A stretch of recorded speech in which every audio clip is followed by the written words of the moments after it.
Okay guys, welcome to another edition of Jam on the Couch. You probably noticed my little slight entry into the scene there. It's because this time we're having to do it without our director. Gillian is in the office working away, creating a bit of a storm in there. Steven Spielberg. That's it. But she did actually really want us to do this video without her. And the reason that we're kind of doing this video without her is because she'd probably be a little bit critical of some of the things that we'd say, because it's about a topic that's actually very, very close to Gillian's heart. And basically what we're going to kind of call this one, when you see it out there as well, it's going to be called Shut Up and Dance. Alright, and what we're actually going to be doing is, as trainers, we're actually going to be discussing the benefits and the pros and cons of dance style fitness. And it's actually something that we can all give you a little bit of our personal input on that, because, well, and Ross is terrible at you know, because Greg, you've actually done, for those women who were in the class at the time, I feel for you, alright, but Greg actually has done one of the Shabam classes here, and how did you find it? Shabam, when I first went into it, I thought it was just going to be a bit of enjoyment, you know, a bit of, you know, toe tapping, that kind of stuff that you would get in the exercise to music and the dance classes. But when I came out of that class, and you can pretty much ask everyone that was going into Body Pump after me, Gav, etc., I had sweat pouring off me. Like, it was, because it's got more impact in it than you actually realise. Yeah. It's, and obviously you get the lower impact and the higher impact options, but I was putting 110% into that class because it was fun as well. But when I came out, my heart rate was raised during that class, and it was a workout, definitely. That's how I felt. It was, and a lot of people think that class is just go in, you know, shake your booty for about an hour's worth of the class, and then that's it. But no, my heart rate was definitely raised, and definitely recommend the class to anyone, even who's starting off in fitness, and even people who are up there at a higher level. Yeah. Definitely. I mean, it's definitely one of those things that I think, you know, the misconception out there really is that, you know, dance fitness, dance classes, these kind of things, it's a bit of a, you know, it's a bit of a muck around. Yeah, you think it. People out there do think that it's just the enjoyment factor, but actually you do get the fun plus the workout combined, and it's not just like, you know, you have your body attack classes, you have your body combat classes that a lot of people enjoy, but they find them like a lot harder. They think they're a lot tougher classes, whereas these Shabam classes and Zumba classes are right up there with it, and the impact, and especially going through the lower body and the joints as well. But it's a lot more enjoyable. I think a lot of people would enjoy these classes rather than going into a combat or an attack class. But that's, people dismiss it as well, just as generally people haven't tried the class as well.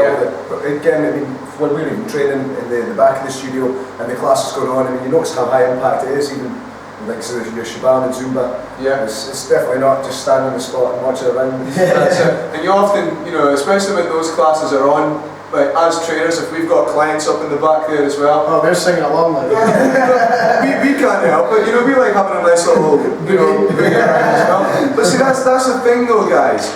And it's like any type of exercise. It's like anything that you do in life as well. You get out of it what you put into it. Yeah. So if you've already formed the opinion that, you know, that dance workout is going to be shit, that, you know, you've got a negative opinion of it already. So it doesn't matter if you go in and you're just kind of like, oh well, yeah, you know, it's going to be crap anyway. You're never going to enjoy it, and because you've already formed that opinion, your body's not going to be able to get the best out of it because you're already tense. Yeah. You've already put yourself into a negative situation, so your body's actually going to stop itself from letting go. Alright, from losing that inhibition. Exactly. In these classes. Like, but that's it. I mean, that's why you got such a good workout, because you went in there and you're just like. Well, even though I felt tense, because I obviously, with working here, a lot of the members, and especially the instructor and the two instructors that were taking the pump class after me were watching me the whole time and just laughing. But if you, as Mike just said, if you go into these classes with a negative attitude already, you're not going to enjoy it and you're not going to get the full benefit out of that class. And it is about being loose when you come into the gym as well. If you're tense and you're uptight about going into something, you're not going to enjoy it. And I think you need to really open up your mind and just get in there and do it. And you look at all these other workouts as well, like pole dancing, and what we were saying before was dancing is actually a national sport, and I think it's weird how a lot more people don't do it. Yeah, so I know, because you've actually got a number of clients that do pole fitness classes as well, and you can really tell when you're in your workouts. In terms of the fitness levels, I mean, things like core strength and even just general overall fitness, second to none. I mean, bodyweight exercises are pretty much the toughest things you can do as well.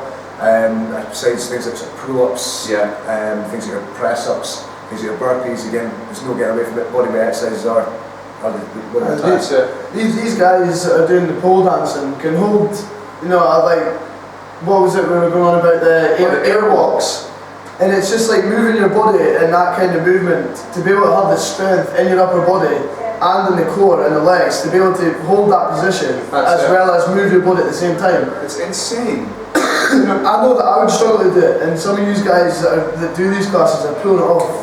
It's an impressive sight. It really, I haven't seen, somebody hold their whole body weight in a strong position, horizontal from a vertical pole, and then start to move their leg. I mean, that requires strength, guys. That is another different type of dance fitness, and it's not to be scoffed at, because, like Ross has said, now here's a little bit of the science part of it for you guys. When it comes to the science of exercise, this is why you see gyms having all the different types of apparatus, because right at the very bottom, okay, you have your cable machines and your resistance machines. Right? They're there because people aren't used to moving their body that way, so these machines actually help them get into the right position and take a little bit of strain off the body. You then move up to barbell workouts where you're using dual plane. Alright, you're using both hands and moving the body in unison.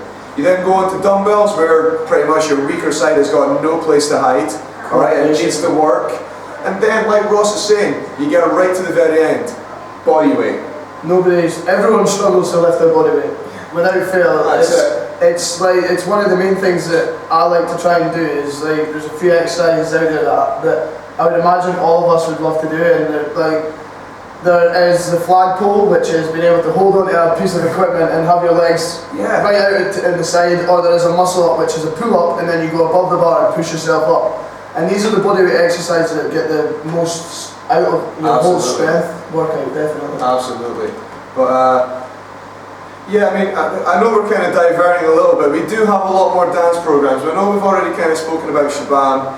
You've got Zumba, which is another alternative. Now, obviously the big difference between your Shabam and Zumba is your more international Latin American kind of style dancing, whereas Shabam, you're generally going to get your more, that's your top 20 hits. That's where you're going to hear the music that you know.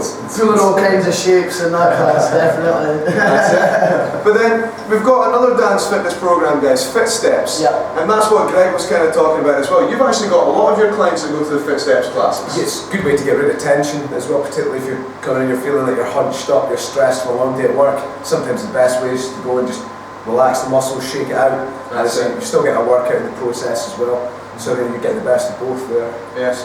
For those of you who don't quite know what Fit Steps is, Fit Steps is the dance fitness program that was inspired, designed and choreographed by the professional dancers of Strictly Come Dancing. All right, and actually one of the lead directors of the whole program is the ex-Olympian Mark Foster. He was one of the guys who, if I remember right, he won it. Yeah, he won it. And this whole program has kind of grown because he saw an opportunity to get people into this, because as an Olympian, he struggled. He loved that type of fitness. And if you actually look back to previous episodes and previous series of Strictly Come Dancing, a lot of the winners have been athletes and sports players because of the sheer discipline and the dedication it takes to train. You know, now I'm not saying that's what you have to come in and do in our footsteps class by any stretch, you know. But that, you know, I'm not saying you're going to start going down to the competitions in Blackpool, but it gets you.